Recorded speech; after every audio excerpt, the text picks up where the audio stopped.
a polka dot boy. He had stars in his eyes. There are birds outside, and they're very excited it's spring, and they're singing about it. So, if you hear them, sorry. Hello, everybody. Would you like to meet one of my favorite little YouTubers on the internet?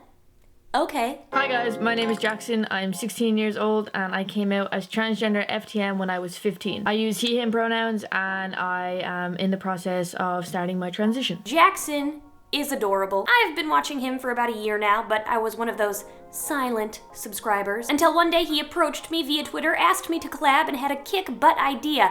I love when people ask to collab and have ideas. It's my favorite. So brought to you by Jackson Lennon's brilliant brain, today we're going to be comparing and contrasting coming out at 15 versus 25. I'm so old. He literally was like, hey Ash, I have a collab idea, but I need a really old person. How old are you? I'm 25. That works! But it's a super interesting topic because there are tons of different pros, cons, and neutral variances when it comes to being queer early versus later in life. Later in life. I'm the later in life! Like Jackson said, he is 16 years old and came out fully when he was 15. I, on the other hand, am 25. And I came out as pansexual only 4 years ago when I was 21. Doesn't it feel like longer than that? It's not. And as for gender, I talked about being questioning for the first time about a year ago when I was 23, 24. And really, I feel like I'm coming out every day because I'm still figuring out what my genderqueer identity means to me. On my channel, Jackson is going to answer 5 questions I had for him about coming out fairly young. And on his channel, I'm going to answer 5 questions he had for me about what it was like coming out as an old person. So here we go. Number 1. Do people ever question the validity of your identity or make you question the validity of your gender because you came out so young? So for example, do you get a lot of, are you sure? How can you know? You're just a teen, and etc. Being in an all-girl Catholic school, I get that a lot. People always ask me the same questions, as in, how do I know so young, and am I absolutely sure? And when I've been talking to my mom about my transition, she's always kind of, always asking me, are you sure? Are you sure you want to go through with this? This is a lifetime decision. You can't reverse it, and if you can reverse it, you're still going to have some effects of it. And I always get asked the different questions. So it doesn't make me question my gender identity in a way.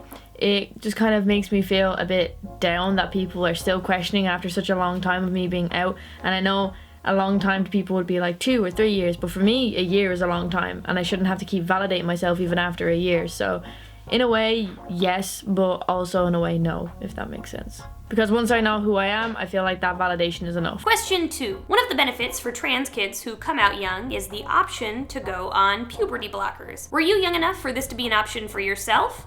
If so, was this a route you chose or thought about? And can you explain to my audience what puberty blockers are and what their purpose is? My questions for Jack were really, intense. Good thing he's such a smart cookie and he could handle it. Yes, I am indeed young enough to get hormone blockers, and I'm in the process of trying to get on them at the moment. Hormone blockers are basically, if you're going through puberty at a young age, it just completely stops your puberty. So I'm assigned female at birth, which means that if I was to get hormone blockers, my breasts wouldn't develop as much as they're developing at the moment. My hips wouldn't widen out, my voice wouldn't keep getting higher, or my face wouldn't start, structuring in a female way. Just the typical female puberty would stop for me, which is kind of what I'm looking for right now. I personally am a big fan of them, but I know that it will help me a lot in the process of starting testosterone, so I do indeed intend on going on hormone blockers, but I haven't got to the process of starting them yet. Transitioning is a major decision, and blockers buy youth some time while they contemplate and reflect on what the next best step for them is. Also, blockers have been used for decades, even before medical professionals started offering them to trans youth. So there's years of evidence showing that their effects, for the most part, are safe and reversible. Besides the decision of whether or not to transition, something else that should be taken very seriously is the idea of parents forcing children to endure a puberty that could cause them crippling dysphoria and lifelong consequences. That is not an acceptable course of action, in my opinion, and if you think your child needs more time to figure themselves out, blockers could be a good solution. Question 3. It seems that in our society, youth coming out as trans is still a controversial idea. Many think forming a gender identity and transitioning are things that should be faced at an older age. Some argue children don't have a thorough enough understanding of themselves and/or the concept of gender. Others worry they will regret transitioning after they have made irreversible decisions. As someone who came out at a young age, if you could offer perspective to people who feel this way, what would you say?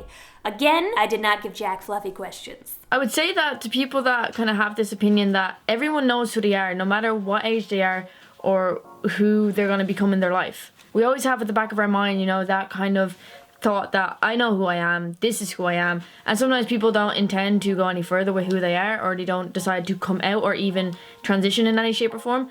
But that is, people will always know who they are on the inside, and whether they show it on the outside or not is a completely different story. There's always going to be ifs and buts and what ifs in transitioning, and I for one know that if I do transition, I don't think that I'm going to regret it, but I do know that some people who were in the same position as me could have said the same thing and do regret it. I personally think people should be more open to kids coming out at a younger age, because there's more signs in a way, you know, and there's more kind of growing up is going to be much more difficult if people don't listen. When you're pushed to the side and, you know, shoved away and your opinion is completely put out of question, it's a sign that, you know, maybe if I do come out, it's not going to be a good sign. So I'd always say just kind of keep an open mind and just don't ever say that someone doesn't know who they are because of their age or, you know, where they're from or kind of what they know and what they don't know. Question 4, would you break down some of the pros and cons of coming out at 15 years old? Some of the pros of coming out at 15 would be the fact of hormone blockers, also, you know, kind of people being kind of a bit more open-minded, because now in society people our age kind of understand that bit more. Also, I can kind of show people who I am at a younger age instead of coming out at an older age and everybody questioning, you know, kind of like, who are you, or who are you trying to be, or you weren't like this when you were younger. You know, coming out at a young age, you can start expressing yourself at a young age, and I think that's a very big advantage. One of the cons would definitely be, you know, people questioning all the time, are you sure, you're so young, you've so much ahead of you, you could change your mind in 5 years. It's quite annoying and it's quite frustrating, because I know who I am. I may only be 16 years old, but I definitely know who I am and who I want to be. Another con would definitely be, you know, hormone blockers, testosterone. In where I live in Ireland, I'm Irish if you didn't know. In Ireland, the health service here is absolutely terrible. So I can't start testosterone until I'm most likely 18. So I have to wait until I'm 18 and have to go through the process of 17, which is like a year-long process, which it's just really bad. So where I live, one of the cons would definitely be here in Ireland starting the actual, you know, medical transition. And finally, question 5, what have the reactions of your peers been to your coming out? My reactions have been absolutely amazing. At first, you know, everyone's going to be a bit confused at first because they've known you to be this person for so many years. Like, my family had known me to be a totally different person for 14 years. I say 14 as I came out 2 years ago, but came out officially at 15. But my family had known me to be a completely different person for 14 years. So for me to turn around and say, hey, I'm Jackson, he, him pronouns, and I'm a boy. It's not the easiest thing for your family to take on. Friends-wise, we're all amazing. They're all, you know, a bit iffy on the topic, but everyone's a bit iffy at the start if they don't really understand it. But overall, my reaction has just been amazing and overwhelming and so supportive, so I couldn't ask for a better, you know, support group and family and friends. Thank you, good sir! If you want to see my answers to Jackson's questions about being old, be sure to venture over to his channel. That's all from me, guys. Thank you guys for having me on your channel. It's been awesome, and I hope to talk to you again soon. Remember, no matter who you are, or where you're from, or what age you are valid. And your feelings are valid. So never let anybody else tell you otherwise. Bye, guys. Also, I want to know, if you're queer, what age did you come out at, and what was it like? I'll be hanging out in the comments for like an hour after this video is posted. Talk to me. Okay, bye. When you told him you'd see the stars in his smile,